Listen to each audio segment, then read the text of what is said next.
In my last couple of videos, I talked about the context of Marx's quote that's very popular: under no pretext should arms and ammunitions be surrendered, yada yada, by force if necessary, yada yada, right? And I also gave a couple examples of leftist gun control. And some folks very rightly brought up the point that gun restriction, gun control laws in the US have historical roots embedded in racism and supremacy, right? This is very true. Some of the early gun restriction laws were aimed at ensuring enslaved peoples did not have the right to bear arms.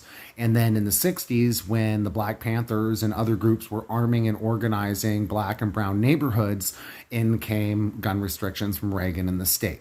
So this is a very, very valid concern. And any reforms that we were to either support that the Democratic Party was working on, or that we were going to have from our revolutionary parties themselves, should definitely keep this in mind, right? And I do address this in the video I did on some ideas on leftist gun control.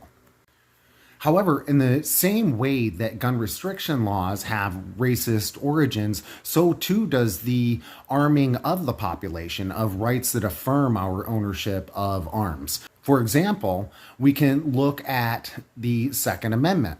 The Second Amendment has less to do with your individual right to bear arms and more to do with militias being under state control and their right to bear arms. The reason for this was to ensure that the state's militias could be used by the state to crush slave revolts. And why? We can look to the words of George Washington, Madison, Thomas Jefferson, Mason, Patrick Henry. They were all extremely concerned by the Haitian Revolution and the violence that the Haitian Revolution took upon the slave masters there. They were afraid that that was going to come here.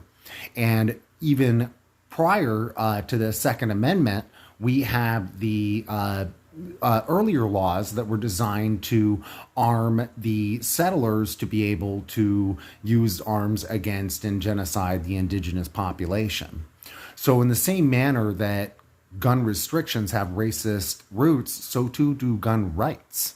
And I think that it's important that we examine this as well, and that we definitely have to tread carefully, but I think that we can do that, and we can come up with some common sense ways of moving forward that help eliminate some of the devastation that we're seeing out there.